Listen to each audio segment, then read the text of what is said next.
YouTube. Hey, hey, hey. We are outside today. It's the dog's birthday, so we're being a little, well, they're being a little spoiled. Plus, it's nights out, so Yeah. we decided to come out here for a change. Okay, Izzy. So we were just wanted to put another video up and talk about the retrieval just for a little bit. I think we left off at the stimming and all the medication and all that stuff, which led up to the retrieval. So we'll talk about that for a minute. I did my retrieval first. Her eggs were growing, or her follicles were growing faster than mine did. So originally we were supposed to both have our eggs retrieved at the same time, but which was like on a Saturday, and she had hers taken out on a Thursday, babe? I think so. And then I didn't get mine taken out till Monday. So I had to keep stemming until my follicles were the size they were supposed to be. So We started at the same time, so I guess if anybody else does the same process, just know that your bodies are different. So some might grow, faster than others. So you might not be on the exact same track, but things are still happening as they should for your body. So they give you an IV of saline or whatever, and then they get you ready to go back into the operating room, and they strap you down. Your legs are strapped down to stirrups and all that stuff, so that you don't have any spasms or anything like that. And then they put you down. They actually put you under local anesthesia, so you're asleep through the whole thing. But it only takes like 20 minutes or 30 minutes or something like that. I don't even know. I just remember them telling me that I'm not gonna feel a thing, and I sure didn't. So not until I woke up, and so they took out 12, right? yeah. And then I woke up and it was all done, and I had some cramping or whatever, and that's pretty normal, but they gave me some additional pain medication on top of it. And then what do they give you? Tramadol? Yeah, they give you tramadol, or they gave us tramadol, so they took us, that took us, 5 days? Yeah, so. And the doxycycline, Yeah. we had to keep taking that for Infections. for about the same thing, I guess, for like 5 more days right after. Yeah, something like that, yeah. So, it was a pretty easy experience. I don't really remember too much of it. They told me that they took out 12 eggs and that they would let me know the following day, right? The following day, how many were actually fertilized and injected with sperm. And nine of those 12 were fertilized and injected with sperm. And then what they do, you want to talk about what they do? Okay. So what they do is they watch it over 5 days. 5 days, right? Yeah. Yeah, it's 5 days, and they want to see it get to an 8. They want to see the embryo get to an 8-cell stage. So actually, when you look at it under a microscope, you can see like 8 little circles. So it's 8 cells, and that's where they want it to be. And however many you have at that 5th day, that's at that 8-cell stage, that's how many they actually freeze if you're doing a frozen embryo transfer. So they would call us and let us know. They made sure we remember that they took 12 out, and they called us the next day and said 9 were fertilized, and then 4 days after that they called and let us know that 5 were made it to the 8-cell stage. So that's how many that they actually froze. Mine wasn't as easy as Rachel's. She, I think the day that I brought her back, because I had to drive her back, she slept the rest of the day, and I think by the next afternoon she was normal, like nothing had happened, but it wasn't so easy for me.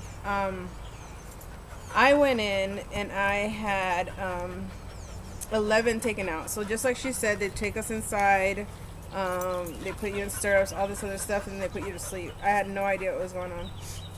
And then I woke up and they said I was talking crazy.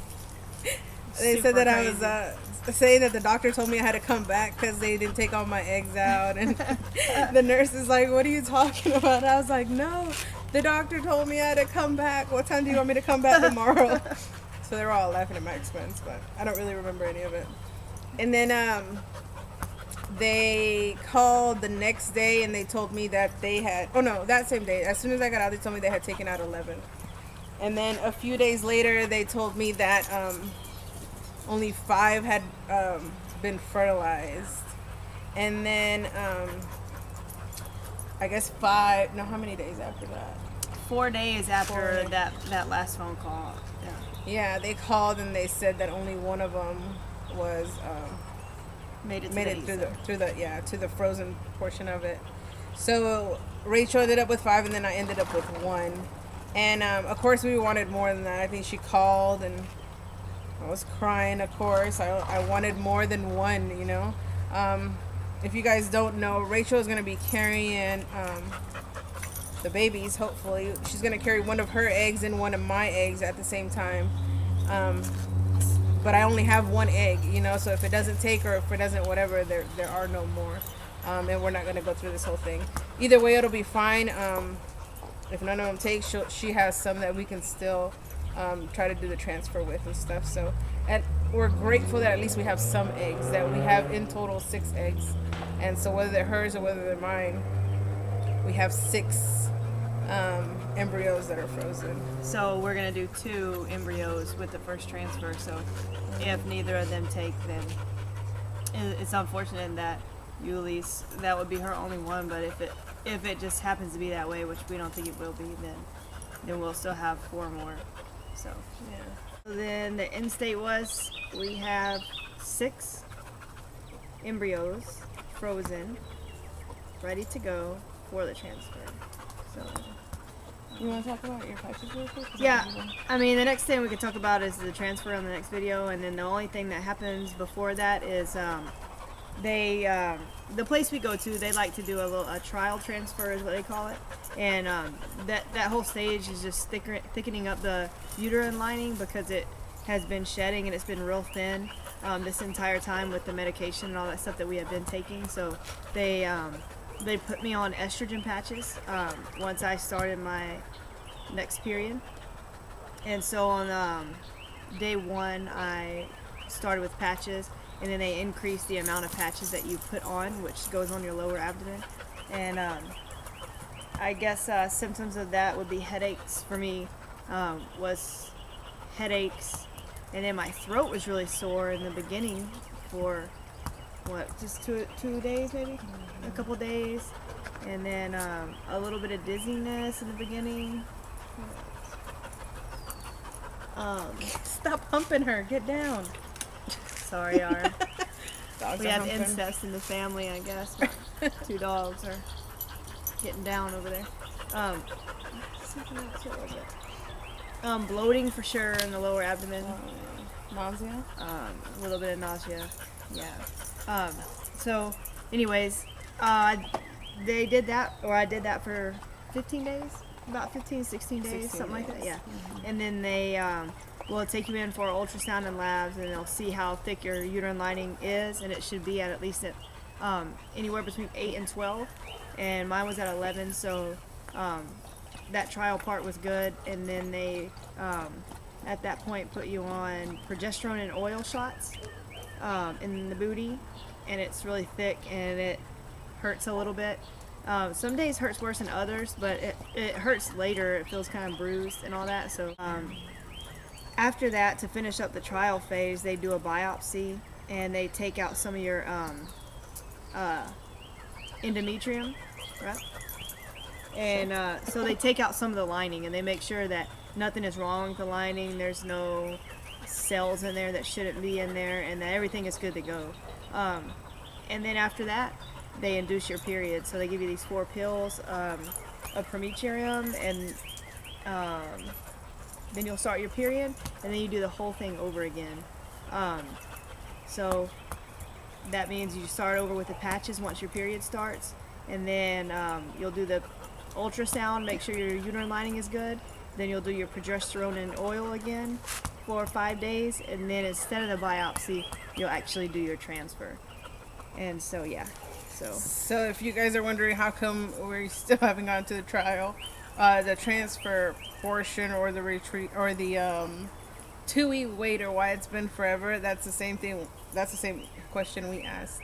we really, I mean, we knew it was going to take a little longer than the fresh because they didn't do it, the fresh they usually do within 3 days of the retrieval. So we knew it was going to be a little longer than that, but we didn't realize it was going to be so long. So I did my retrieval on the 18th. You did yours on the 13th, 14th? Yeah, something like that. Of April, and here we are the end of May, and we are still doing estrogen patches, and right now just estrogen patches. So that's kind of where we're at right now. So if you're doing a frozen transfer, which I wish someone would have told us, and it might be different for everybody else, but this is how it is at our clinic for whatever reason. It takes almost 45 to 60 days after you've gone through retrieval to do the transfer. It sucks. It all depends on. I'm sorry. Yeah, no, you go ahead. It all depends on. Every time we go, it's like, what's next? Well, wait for your next cycle, and so you're just like wishing on your period to come. I guess that's the only time you sit here and be like, please come. Every time you start the next phase, you're like, yes, we're one step closer. It's a very impatient process, but I think I'm really glad for it because they're doing everything that they possibly can to make sure that you will get pregnant. So it's just kind of comforting to know that while you're waiting, in the process of the frozen transfer, that you're still working towards something. So, and that they're doing everything they possibly can to make sure the pregnancy happens. So right now, I have estrogen patches on right now. So then I'll have to get my uterine lining checked once I'm done with the estrogen patches, and then I'll do 5 days of progesterone and oil, and then I'll do my transfer. So we're getting close, or definitely closer than what we were in the beginning. We went to the seminar for this in November, you said? Last November. Yeah, last November, and here we are at the end of May, and I mean, when you take it back that far, we're super close. So yeah, and we've been doing something since April. I think the end of April is when we went in to get our first what was it? Ultrasound? You? Yeah. April? I mean, sorry, the end of January. Yeah. To go see and make sure that there was no issues just right from the beginning. So from the end of April till now, End of January. Sorry. End of January. From the end of January till now, we've been doing something towards it. I don't think there's been 4 any months. more. Yeah. There hasn't been anything more than just a few days here and there waiting for either her cycle or my cycle or something to come through for us to be able to start back up. But we've been doing something the entire time. So sometimes it does feel like forever, but like Rachel said, it's definitely getting closer, and we're definitely excited because we feel like we see the tunnel at the end. No, the light at the end of the tunnel. Babe. If we see the tunnel at the end of the light, then we've gone the wrong way. Hey. So anyway, hopefully we can be updating you on when we're gonna do our transfer sooner than later, and then we will be on our 2-week wait.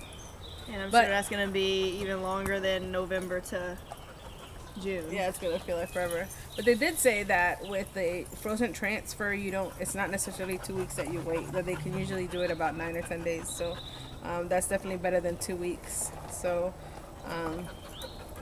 that's kind of where we're at right now. Anything else? No. Congratulations to everybody out there that has gotten pregnant. That has finally gotten to their dreams of where they wanted to be. It's really exciting when you see YouTube and we see that somebody else has gotten their big fat positives, and I'll text her and be like, did you know so and so is pregnant, or watch their video on YouTube. Is definitely very, very exciting for us. So congratulations to all of you, and those who are trying, just keep on trying, because I know that if it doesn't work for us the first time, we will not hesitate to keep doing it over and over for as long as it takes. So yeah. So that's about it. We'll see you guys next time. Bye, YouTube. Bye.